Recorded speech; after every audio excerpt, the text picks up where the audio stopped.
Welcome, everyone. Welcome to another edition of Remixing Politics and Culture with me, your host, Pam. I am a public relations and marketing professional who happens to have a passion for social justice, voter advocacy, and culture. And tonight, we're going to talk about a subject that is important, or it should be important to all of us, education. We want an educated society. We want our children to do better than we have done. At least that should always be the goal. And so education is how they get there. Listen, I am so glad that my children are grown and gone because it is tough being a parent in today's world and having kids in the school system. There are just so many issues and concerns. One of them being technology, one of them being, with the digital revolution, concerns about violence, concerns about so many things. And then on top of all of that, we have a regime that has literally dismantled our federal Department of Education. And here in the state of North Carolina, we do not even have a state budget. So that does not bode well for educators or for our children. But I am going to introduce you to two dynamic women here in the state of North Carolina that are running for school boards, and I am so proud of them because they are much braver than I am. So, and I want you all to please feel free to put your comments and what have you in the chat for us. Okay, so first up, I'm bringing to the stage Miss Kristy Moore. And Kristy, you can unmute yourself.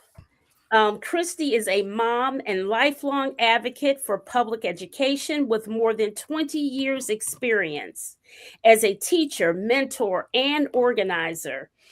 She served as vice president of the North Carolina Association of Educators, president of the Durham Association of Educators, and a board member of multiple organizations dedicated to children, equity, and public schools.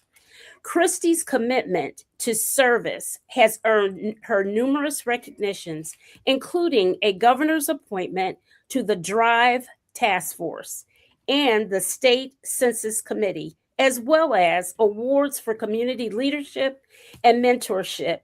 Rooted in Durham, North Carolina, Kristy is dedicated to ensuring that every child and educator feels safe, supported, and seen. Welcome to the show, Kristy. Thanks, Pam. I'm so glad to be here. Thank you for inviting me. Absolutely. Okay, there's Loretta. Hey, Loretta, good evening. Okay. And next up, I have Dr. Irish Spencer. Let me put her up there. She is the president and CEO of the Spencer Group, which is a consulting firm, and she is also president of FASK, Families Against Senseless Killings. Along with her professional work in consulting, she made the time to dedicate herself to community service, so much so that she was honored by President Barack Obama, named a champion of change for her courageous community outreach and leadership to help the least of these.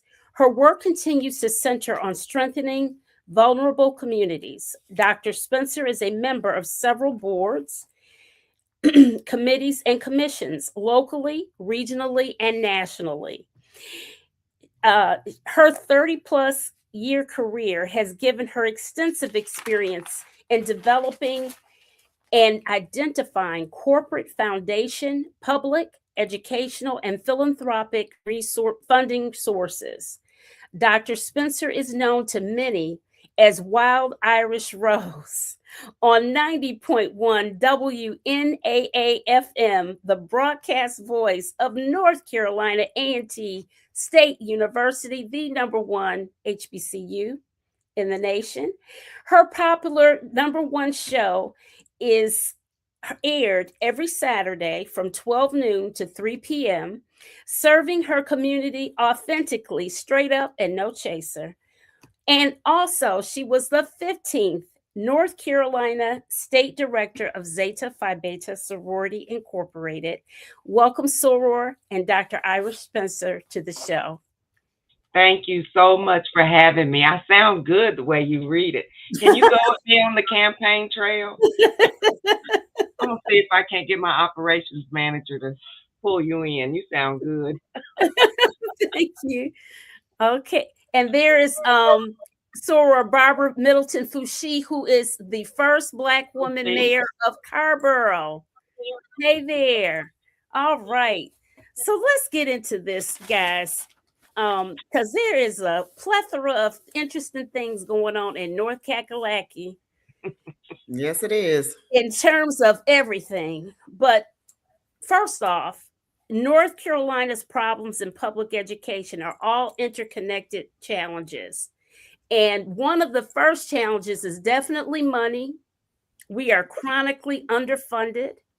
North Carolina ranks near to the bottom nationally in school funding, both per pupil and in proportion of state wealth.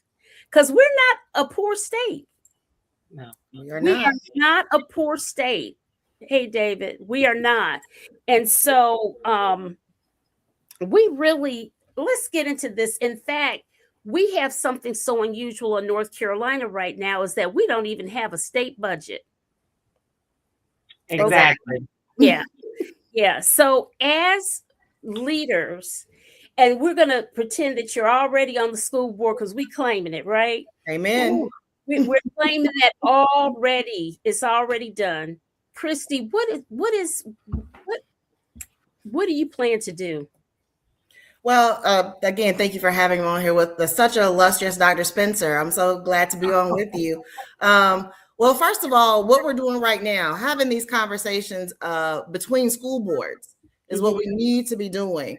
We can't just in Durham or Guilford or Wake fight this fight by ourselves. We have to work with other school boards and walk and take ourselves to the state and sit down and have conversations with our legislators and say, this is unacceptable. We're not going to accept this to continue to happen. You guys are not funding our schools the way they should be. You're not funding Leandro. You're not putting that lottery money into the system like it should be. You're taking money out when the lottery money comes in, and the lottery money has gotten even lower than it has in years past. So we have to work together, not just Durham, not individually. We have to come together as a unified group because we want what's best for all North Carolinian students. That's right. That is right. Absolutely. Dr. Spencer, your thoughts? You know, I'm itching. First of all, ditto my sister. But I do want to say that how dare they in our state legislation, how dare they play with our babies? I mean, how do you sleep at night knowing that you are holding us hostage for money? In my county, and I had a conversation with someone today, simply our county commissioners help fund our schools. Right. But they also fund what else? Healthcare. They also fund, their budget is stretched enormously. And now we're trying to get even more because they've got to make up whatever the state's not giving us until they get the money. Absolutely. Then the second thing that gets me is I don't want to see another lottery commercial because where is the lottery money really going? And I agree. We're the third largest school area. And you've got Charlotte, Wake County, your county, my county, first, second, and third. If we got together, we could really be a beast. We could. Because we really could. We could be a beast.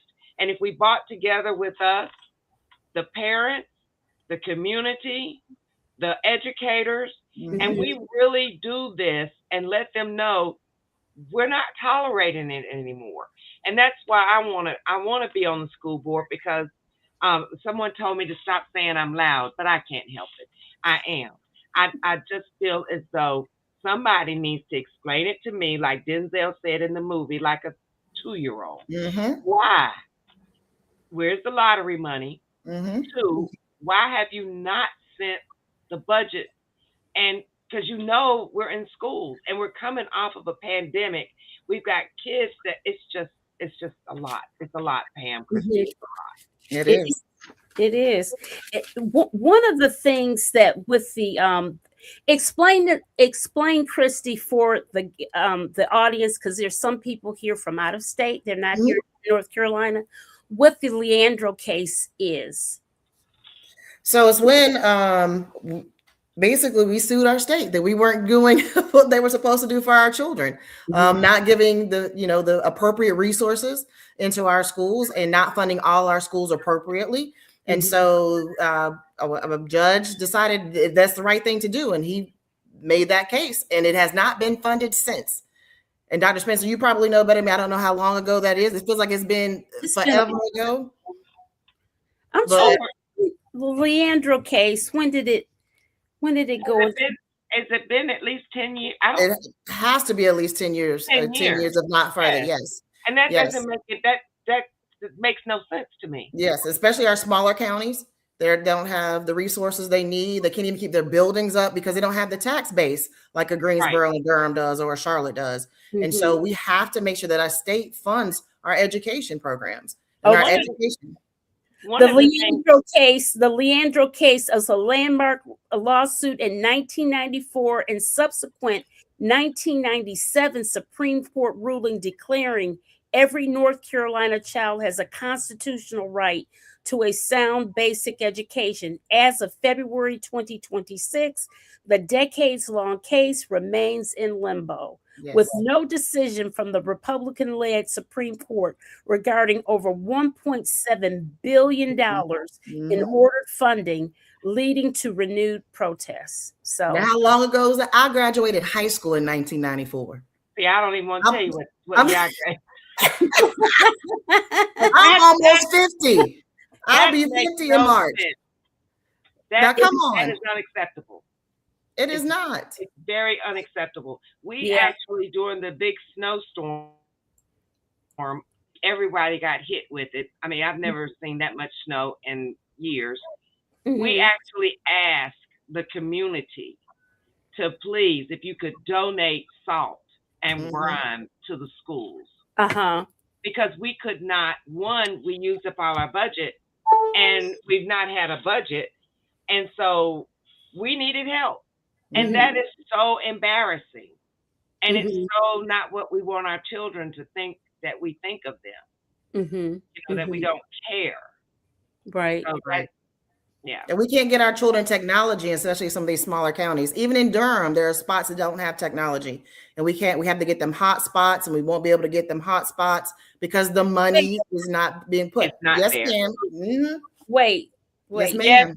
Yes, Pam. That's in Durham, in Durham, North Carolina, home of Duke University, City of Medicine, we don't have adequate Wi-Fi in Durham.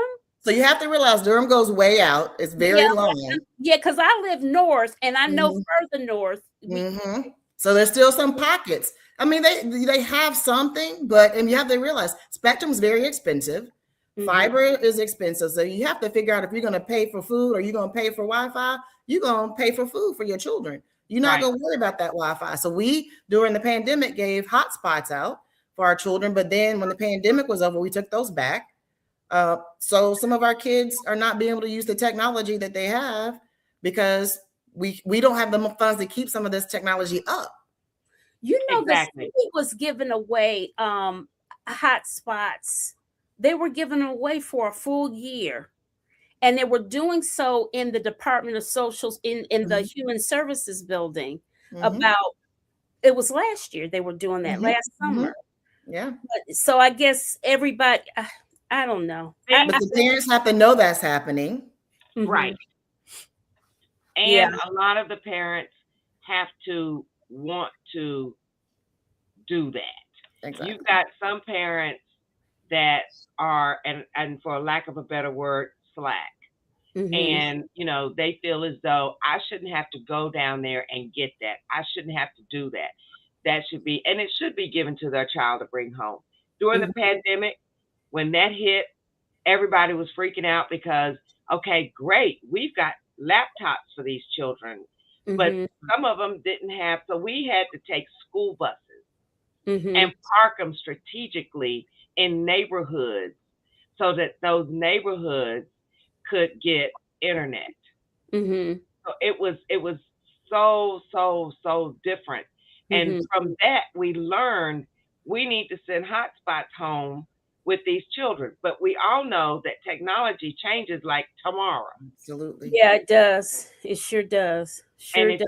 If you don't help your child keep up with this stuff, or you've got children being raised by grandparents that have no clue what this is, even how it operates, that's where we need to pull in the community. And I'm going to call them out, the D9, our Divine Nine organizations that all say that service is one of the things they do. I think that this is something that our Divine Nine should get behind and help us with. Absolutely. Absolutely. So one of the things that I noticed, Kristy, this question is for you. And it's going to become a problem technically for you, Dr. Spencer, later, according to ChatGPT, when I was doing this little research thing, is that we have lost in Durham, they have lost about 1,000 students. Yes. And I have an attitude about this charter school situation, and my tax dollars going to what I feel, not that they claim that they're public schools, but how are they public schools if they're not incorporated into the public schools where my tax dollars I thought was going to? Right. Okay. Exactly. So Durham has lost 1,000 students. Yes, ma'am. And the problem with that is that the money is connected. Yes. Your money from the state that you haven't gotten anyway is connected to your numbers. Right. How do we fix that? How do we? Well, so just let you know a little bit about charters, right? So charters began as a lab school for educators, for public school educators. So it was to have some place where we could go and learn and then bring back the greatness that goes on in charter schools, right? But what they found out, you can make money.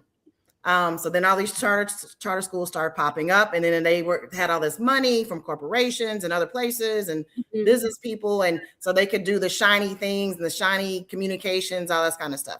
So what happens is they take our children from our public schools. They are there for 10 days. After that 10-day mark, the money stays at that charter school and does not come back to public schools with them. So if a child is in there, a charter school, right, and they have some EC needs, exceptional children's needs, are there behavioral issues that they don't want to deal with? That's right. They send them back to the public school, and the money didn't go back with them. Doesn't go back, but we still have to service them as if we have the money. Right. So that's the problem. So what we have to do here in Durham, first and foremost, we have to talk to those parents who have left us, and have a conversation as why they left. We need to understand that. We know the parents. We know who's zoned to come to our schools. We can do that. People just are maybe afraid to have those conversations. And then we have to put out our story.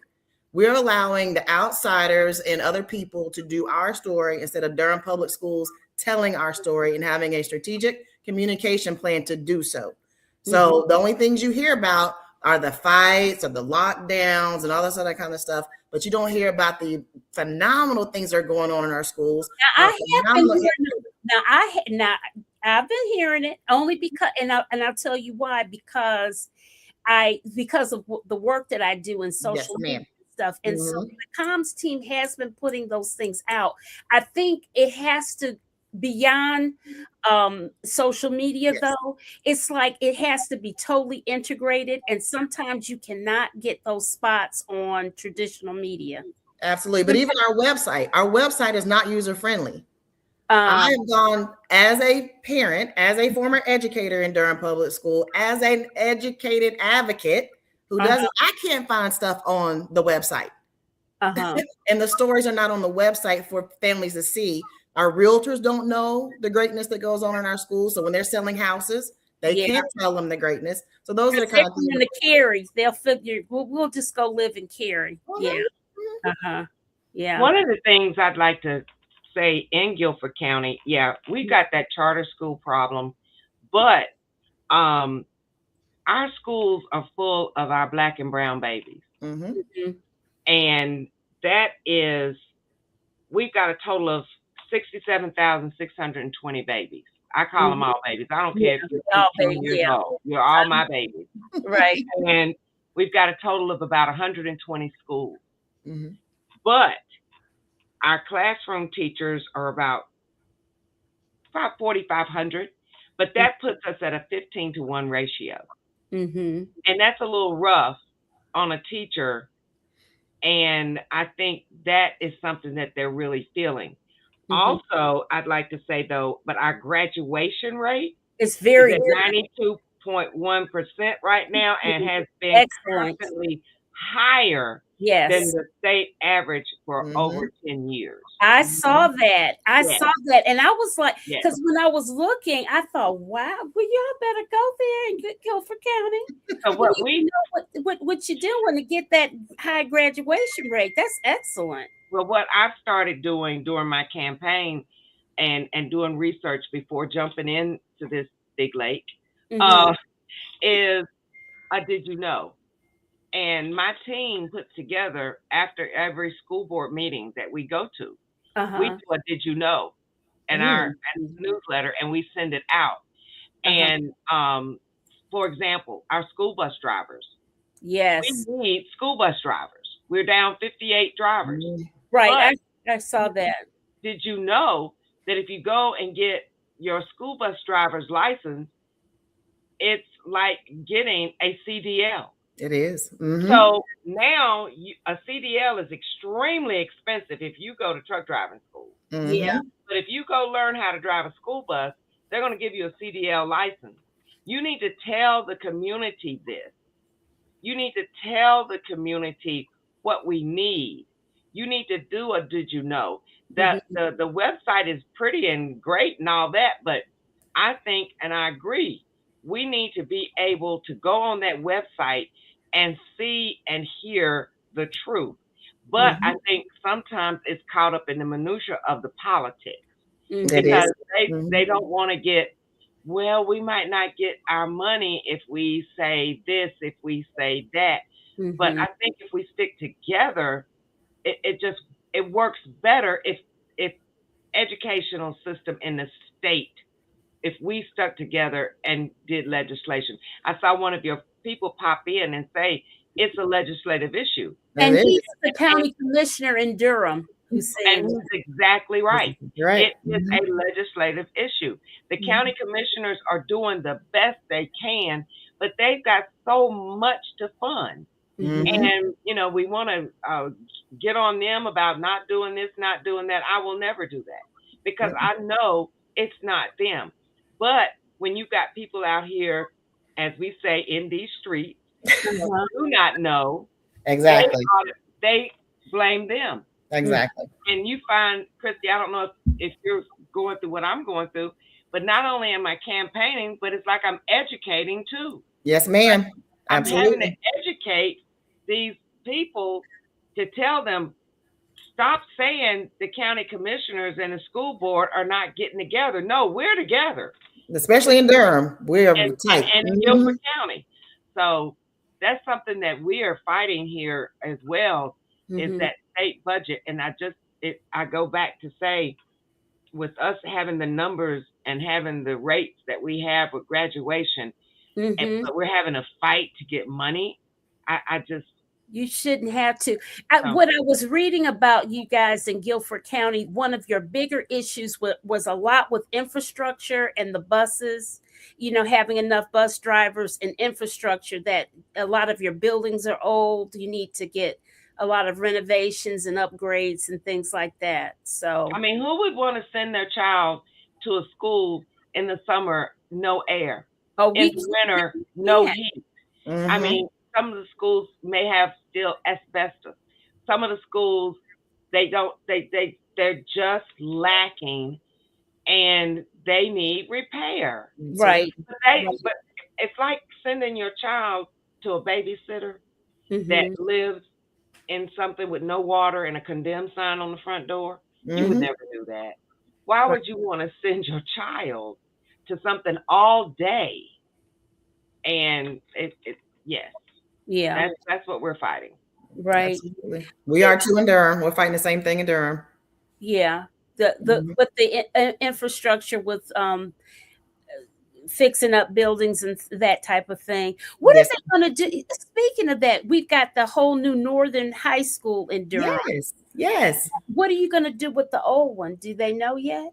That, from what I understand, they do not know yet. That is being used to some degree. I think the culinary school is still doing some cooking there. Mhm. So there is some use of that building. And also with DSA, that will be not in use after, I think after this year or the next year. Mhm. So there are going to have to be some real discussions about what we're going to do with that building. I just don't know yet because I don't know who owns the building. I don't know if it's the county or if it's the school system. I'm not sure exactly. So I need to get into that budget and really look and see what's going on. But we need to make sure that if we're going to use it wisely. Right.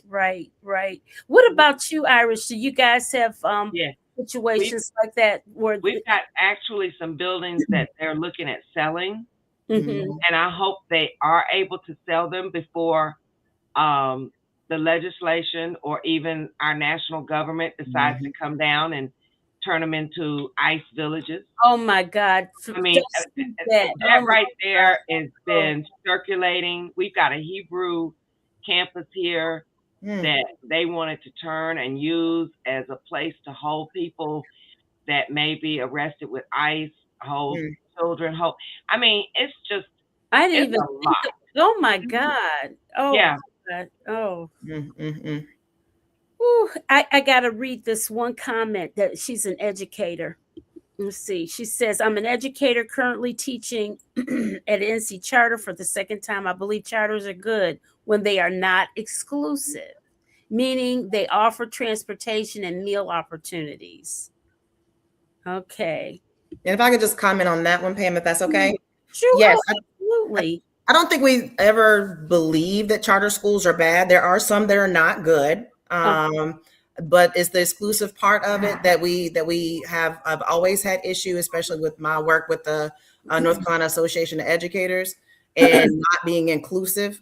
And then the vouchers were not being honest about how they were going to be used, and they were giving vouchers to our children who were coming from low socioeconomics, but their parents couldn't get them there. They weren't being fed when they got there. Right. And then you can't compare charter schools to public schools because this apples and oranges. You can't do that. So there are some great charter schools out there, yes, and there's some places that are good for some children. Right, and but the thing is who's running them? Mm-hmm. Are they getting a chance to deal with the same rules that the public school is? Because and if they send the child back, the money needs to come back. The money needs to come back. Don't do that. Take the money, especially with these behavioral kids and see children and whatnot. Absolutely. That's just not right. It's not right. One of the key things that we often forget to talk about when we talk in education, because it's so many issues, but the teacher retention and recruitment. Now, because North Carolina is 43rd in pay, we have, even South Carolina beats us, y'all.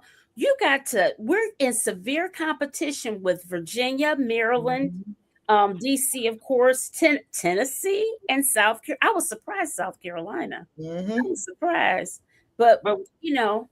When you look at Virginia, and I don't know if it's still, I need to research this, but you don't have to have that teacher's exam. It used to be that you didn't have to pass that big exam to teach in the state of Virginia.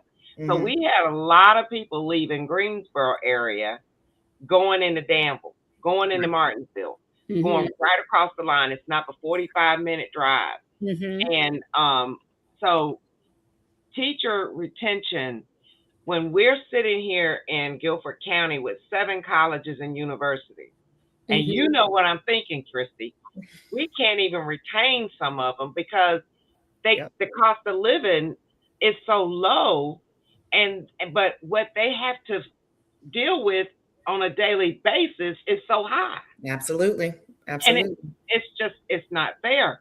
I mean, I've substitute taught just because I was asked to, for one, but I did want to see.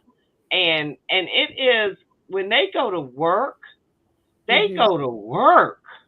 I mean, it's it's from the principal all the way down, even the person that has to call the parent and say, your child is not here today. Where's your child? I mean, it's a lot of work. And us be 43rd. And how many states is it? The state, you're 40, North Carolina is 43rd in the line of pay. Exactly. That's all of us. Yeah, it is. The question, I know this is for you, Dr. Spencer. What is your average class size in Guilford County, having such a high graduation rate? What do you think it is? That's probably a tough question. It's a tough one because it just depends on the school, and it depends on the class. Yeah, but I'm gonna say it could be close to 25, 30 children in a class. But then we're hoping that most classes have the teacher and she has an assistant that helps her. But then sometimes the assistant, because they get paid so much less, feels like they're babysitting. Absolutely. right. So it's if you get a good team, and I've got another friend of ours.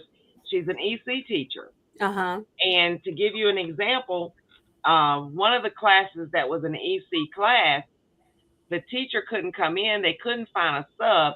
So they took the children and put them in general population class. And these children were totally ostracized. Sit over there. Let's cut the TV on. And that's where they sat all day, because this teacher was not prepared and not used to doing EC classwork. So they're having to really maneuver, but they're maneuvering with our children. Absolutely. With our babies. These are people that we're going to rely on to take care of us. Well, I don't know how, because I'm going to tell you, it's looking a little shady. We don't get these kids educated. That's right. And teaching them all these other things that go along with just life skills like empathy, teaching them in such a way where they're developing emotional intelligence, all of the things, all of the soft skills that are so critical to being a whole person. Absolutely. As we call that, teaching the whole child. That's what we call it in education. And I was, Dr. Spencer, I was one of those that you got educated in Greensboro, graduated from UNCG with my teaching degree. And I began my career as a teacher assistant while I was getting my degree. And I remember getting that little paycheck and wanting to cry. And it's like, what is this? And so that's something I never forgot as I became an advocate for education. Because when I say educators, when I talk about educators, I'm talking about from the bus driver to the cafeteria worker. Everyone is an educator. That's absolutely. As far as teaching retention, I mean, retaining our teachers and getting our teachers, recruiting our teachers, our pipeline is broken.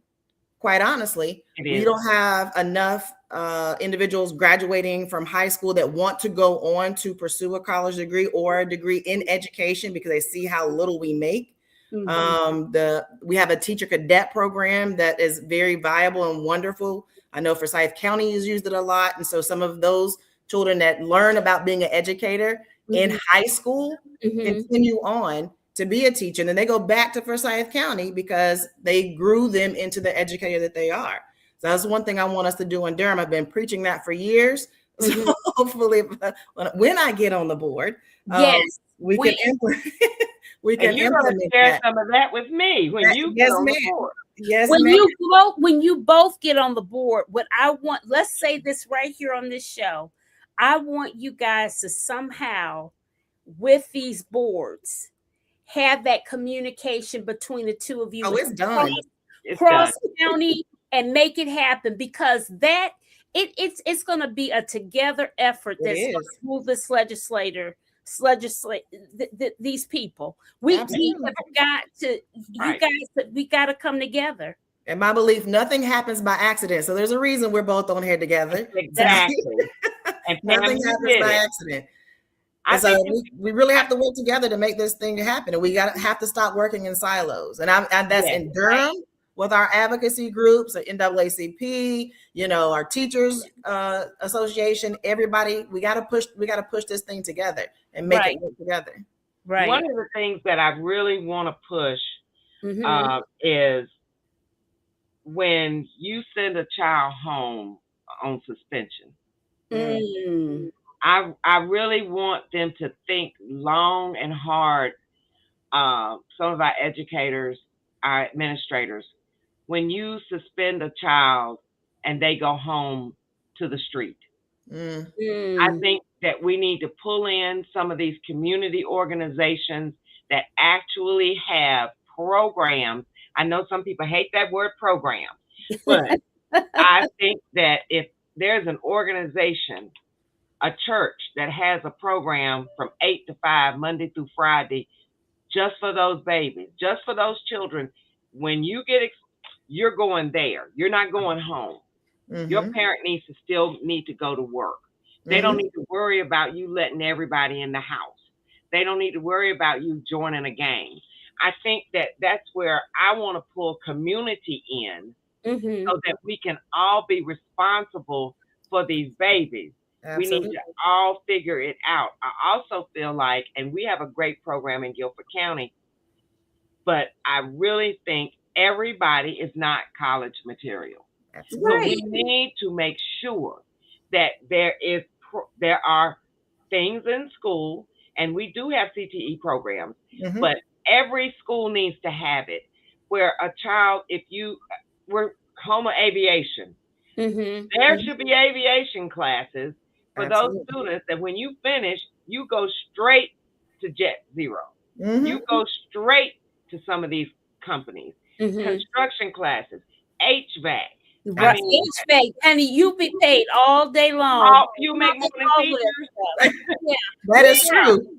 And if we think about public schools started as a community. That's right. And we've lost it because we put politics in it. And we've done all this. We've pulled away the community part, and our children are suffering because of that. And so we have to bring that back together. Here in Durham, we have so many resources. We've got Duke, we got NCCU, we've got UNC up the street from us. We got businesses galore, but we don't tap into it. And we have to tap into schoolers, when they got to know that, okay, I'm not going to Duke, I'm not going to A&T, but I can get a certificate for OSHA, and I can go around and do that. Absolutely. I think that we need to really take control. I also think that, and this is where I'm an out-of-the-box thinker. Well, that's what it takes. In order to keep these teachers teaching, when they graduate and they start teaching, if they teach for at least 5 years, we need to forego their student loan. They don't need to pay nobody no money back. That's right. If they give up at least 5, I want 10 years, but I'll ask for 5 to start with.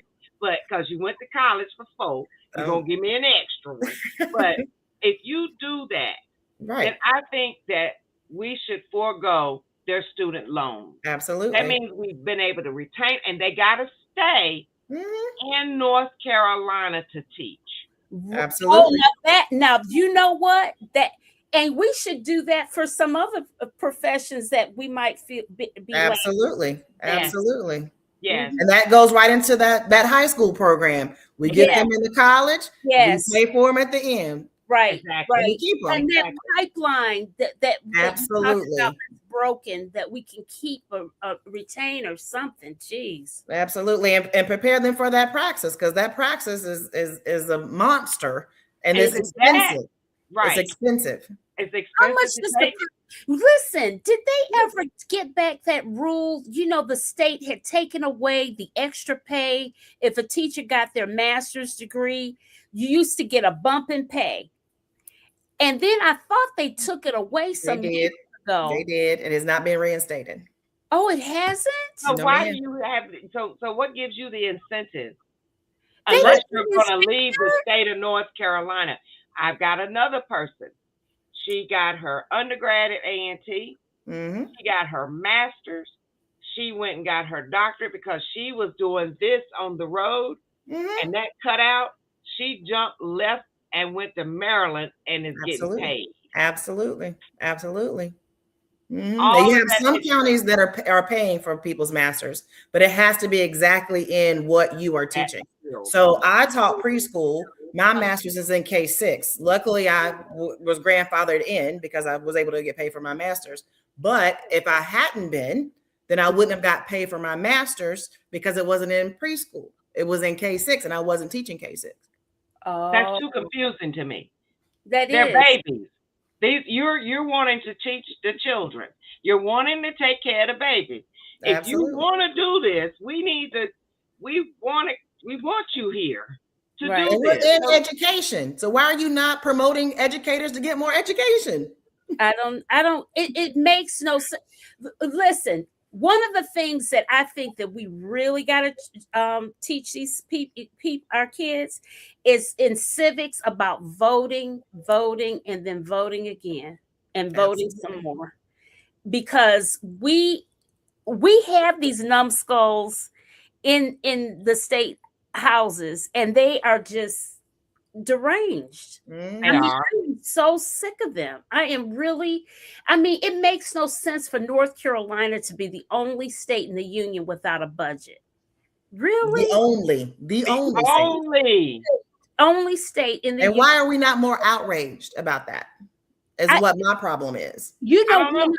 I think we are, but you know what I think has happened to us? There's so much. It's so much happening. And one thing that I'm so afraid of is that the behaviors that we're hearing about with the Epstein files and all Mhm. that's going on with that, what does it teach our kids? See, all of those things that we've tried to teach our kids, that I know that I taught mine at home. And I feel that when they were in school, those lessons about doing right, you Mhm. know, respect, all of those things were taught as well. And I mean, everything is upside down. So I just wonder, how do we even, we got to turn that around with the What do you quick. think about the child that has to grow up and they get a piece of paper and it says, sign here. Mm. We need your signature here. They can't sign it. They can't sign it. They cannot They sign their don't name. teach in cursive right. Yeah. They don't teach it. Right. Mhm. They don't. I don't understand that. You I got don't understand that either. They've got signature here, then Right. print your name. Yeah. Hello. In Mhm. some things, I go back to my black and brown babies. The majority of the public schools, that's what they are. When we start banning books, Oh Lord. when we start telling history that is not the truth, Right. when we start doing those things, to me, it is a psychological play on my children. Absolutely. When you teach my black and brown babies that they no longer need to know how to sign their name, it takes me back to the day when they used to tell you just make your X. X. That's right. That's right. And you don't need to know about your history. And you don't need to know about your history. Mm-hmm. Mm-hmm. Believe Columbus discovered America and nobody was here before him. And I see we have a question about how much does race play in funding in schools in North Carolina? A lot. A lot. A lot. Because they know the public schools are a way out. Absolutely. I'll tell you a little bit about my own story. Yeah, so please. I was raised by my grandparents. My grandfather got ill, so I had to go and live in a children's home in Winston-Salem for about 6 to 7 months, and I was adopted out at age 10. Oh. And the only reason I'm able to sit here now in this seat as a former educator is because of public school, because that's the one thing that was constant in my life the entire time I had all this trauma and all this transition were public school educators who cared enough about me to say, baby, read this book, do this work. That's the only reason. So they know that's how we're going to get our children to better places is public school. That's why the money's going to charter schools. That's why the money's going to private schools. That's why they want more vouchers, because our babies are not there. Right. And if they go there, they send them back. Yeah. But the money doesn't come back. Absolutely. They stay awake those 10 days. Absolutely. It's And we have to wake up. If we don't, and it all boils down to voting. It all boils down to if you've got folks that you can vote for that think like us, and we can move out those that think like them, we can get back to a better way of living. Absolutely. But we have got to change Raleigh. We have got to change Raleigh. We've got to do that.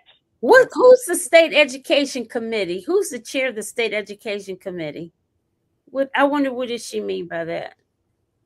I don't know. Talking about the state superintendent, Mo Green? Is that what Not Mo Green. Now he's state superintendent. He's the yeah, that's not the chair. But who's the chair that sits on the well, that's a good question. Who's the chair that sits on the education committee in the state legislature? Oh, I know. Oh, I should know that. That's who they're talking about. And you know what? That's a very good question. We probably got them blocked out of our head because obviously they're not showing up to do their job.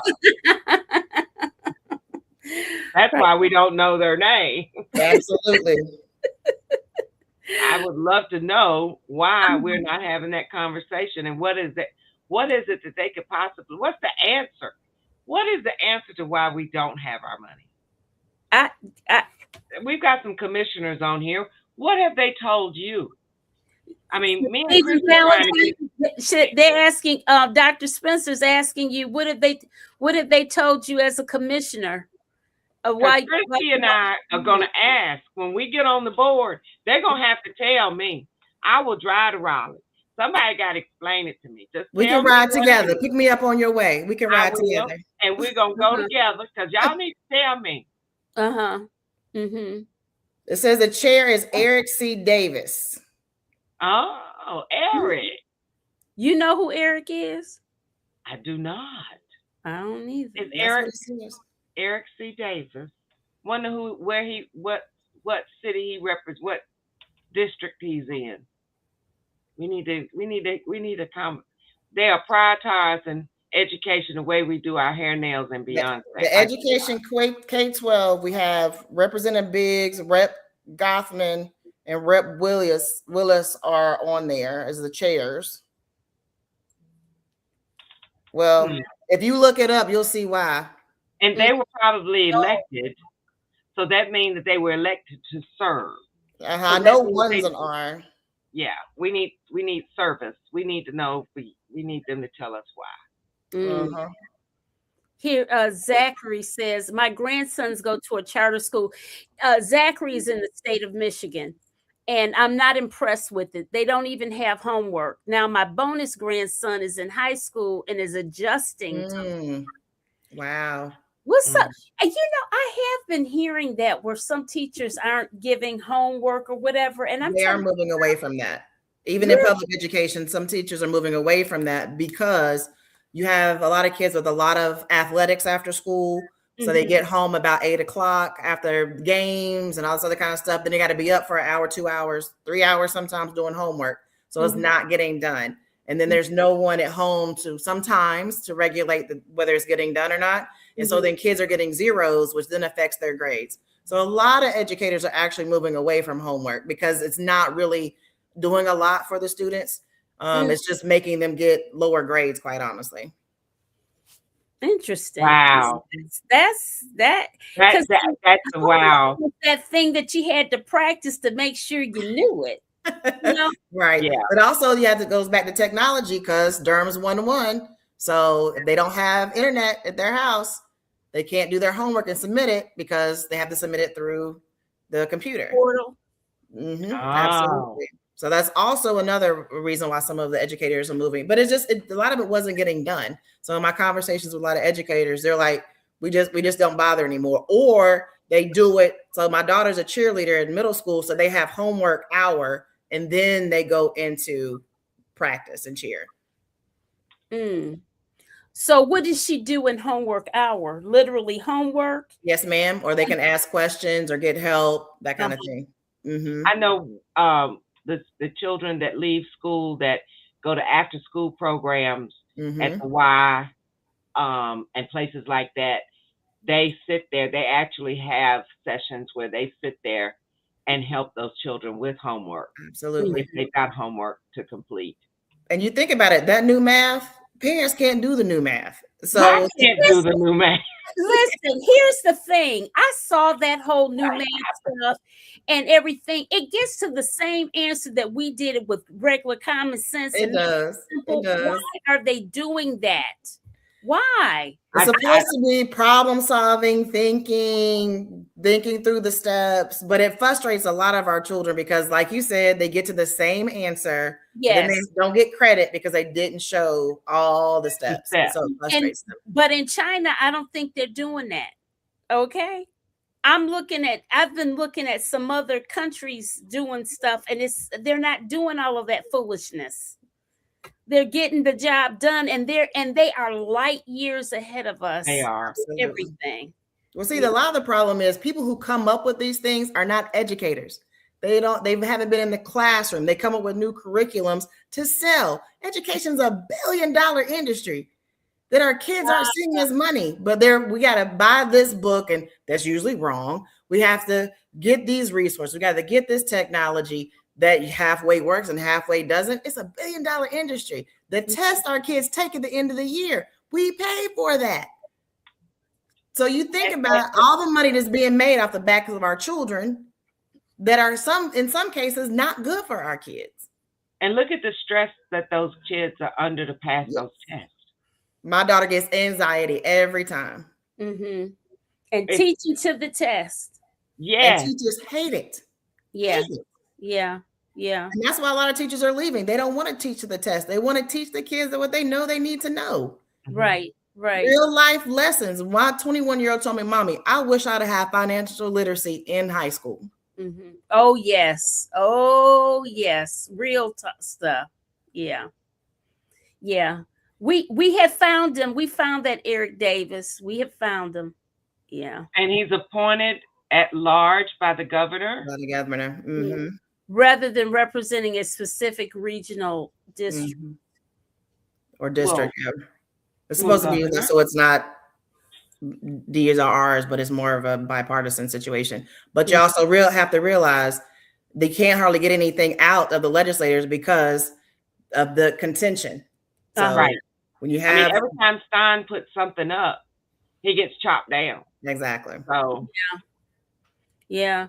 But children who are in private schools are still getting homework and assignments during the summer. It is making children in private schools and prep schools are becoming more advanced comparatively.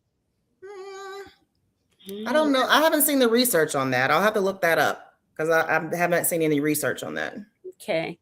You can't fund, Commissioner Valentine, you can't fund education because the priority is tax cuts. In fact, the state is reducing the corporate tax rate to 0. It does not need to be 0. They need to pay to be here. They need to pay their taxes.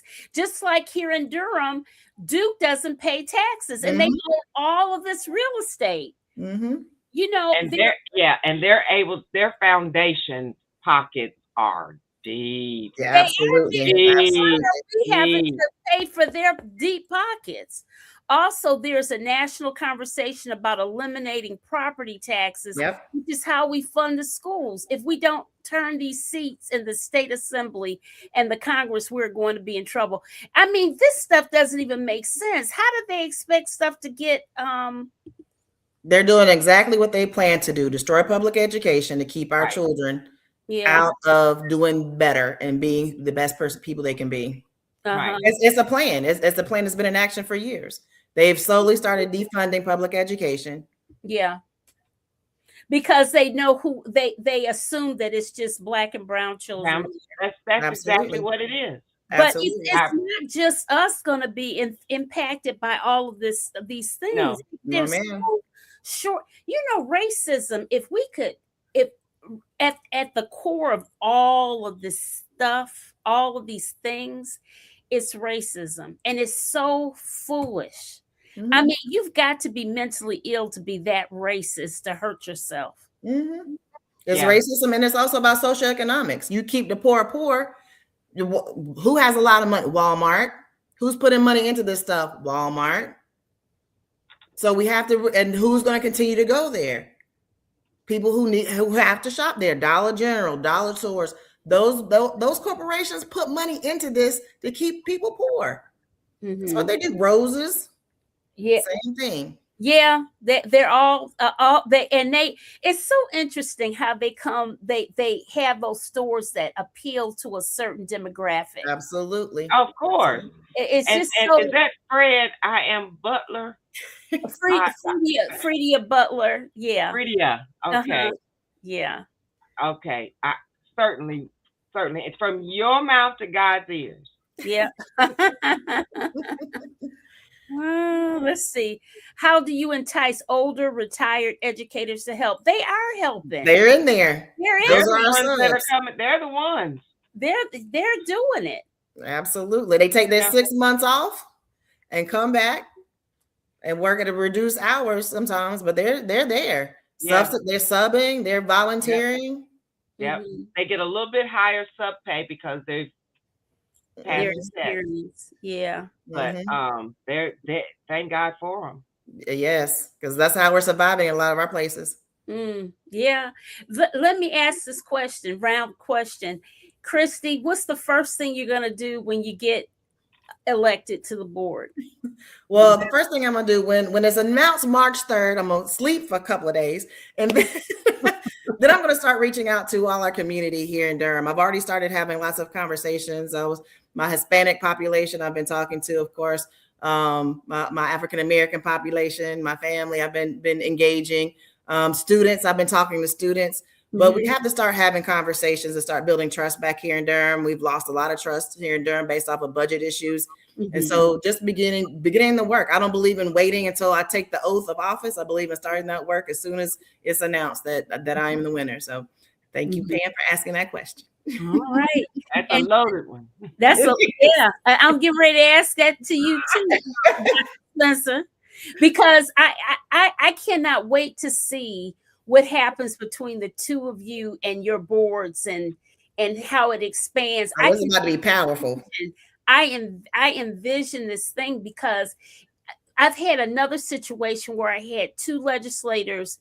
I had my senator, Natalie Murdoch, and she met another senator who's also our soror, Dr. Spencer. Can't think of her name, but she's a senator in Indiana. And I learned from her that Indiana was a purple state. I thought it was red.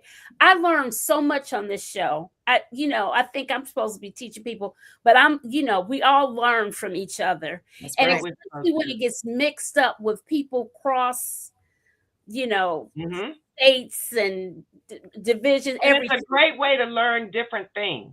Yes. That somebody might be doing that's working there that we could try here in North Carolina. Right, absolutely. Right. And I see them following each other on social media and all that. And I love it because you never know. Because then when they have those, big legislative meetings and stuff across the country, then they would have met each other already and know each other. And you never know. That's right. Me and Kristy are going to ride together. Oh yeah, we are. I can't wait. I can't wait. If nobody goes with us, it's gonna be you and me, Dr. Spencer. Me and you, Kristy. All Me right. and you. I am never scared. Me either. Oh my goodness, it's all these other things in the chat. Okay. The rich don't care about poor white people either. Who depends on public education? They are just being bamboozled by the rich ones who sell them the story that they are better than black people. And you know something real quick my mom says about that? Those white people are the ones that couldn't get out. They didn't have the money to get out. They wanted to get out. They would have gotten out, but they couldn't get out. They couldn't get out. Yeah. They need to be students, and that means healthy physically and mentally, and not to mention some students are responsible for siblings during the summer while their parents work. Right. Thanks, Lashonda. That's my friend. Okay. Charter schools are not the answer. Fully fund public schools and help every child. Yes. Absolutely. Yeah. Be careful with that Latino community. This is Zachary from Michigan, because there is a lot of anti-blackness in the Latin community, and they have a strong desire for white proximity. We know. That's why they were singing "Vote for Trump" and then got deported. But see, one thing, remember Zachary, baby. This is the Wild Irish Rose speaking now, the radio personality. This is down south. We stayed when everybody else ran. We stayed and fought. Come on, tell it. We stayed down here and we fought it. Everybody else ran north, Midwest, and all the other places. We stayed here and watched the fruit hanging from the tree. So we know how to fight. That's one thing we know how to do. And the Latino community, when they came down here with ICE, when they hit down this area, they ran out. Because they said them folks in North Carolina crazy. And we protect our own. We protect our own. And they are part of us, and we are part of them. They are our family. We had to fight. All our life, we've had to fight.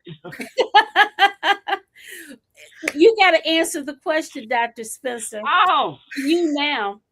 We about to cut up, Dr. Spencer. We about to be a force to be reckoned with. Yeah, they have no idea.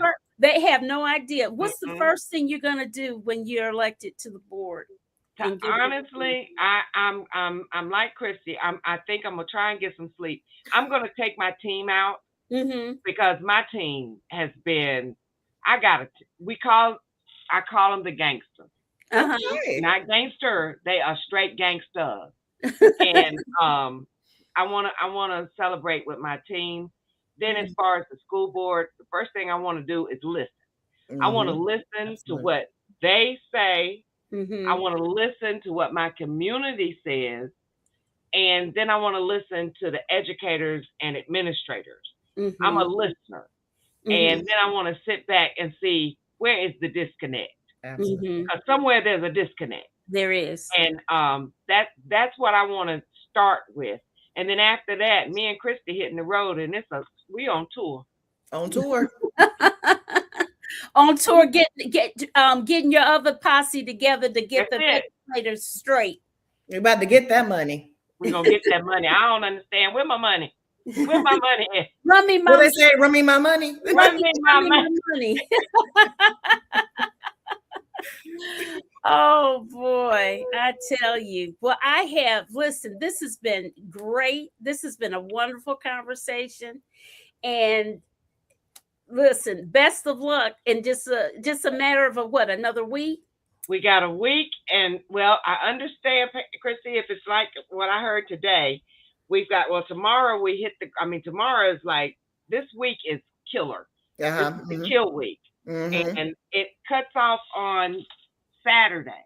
And it doesn't open back up until election day. Absolutely. So they actually give you Sunday, Monday off. And then, but Monday night we are putting signs out because you can't put your signs out till after 5 or 6 on Monday evening for all the precincts. All the precincts, yeah. And that's a lot of precincts. Wow. Okay. So that's what we've got to look forward to this week. And thank you, Pam, for inviting me and letting me meet Kristy. And I've really enjoyed being able to just talk. Yes. You know, not be grilled, just actually No. talk. Talk. You know, I tell people. Yeah, it I makes tell Thank you, it. Pam. This is a great platform. You're phenomenal. Thank you. And Dr. Spencer, I can't wait. Yeah. Oh, I'm so excited. I'm so excited. I'm so excited. This is great. Great, great. All right, ladies. Well, let's wave off. Good night, everyone. And good night, all Good those night. that viewed the show tonight. Thank you so Thank much. And you. Thank vote. you. Make That's sure Go and right. vote. go vote.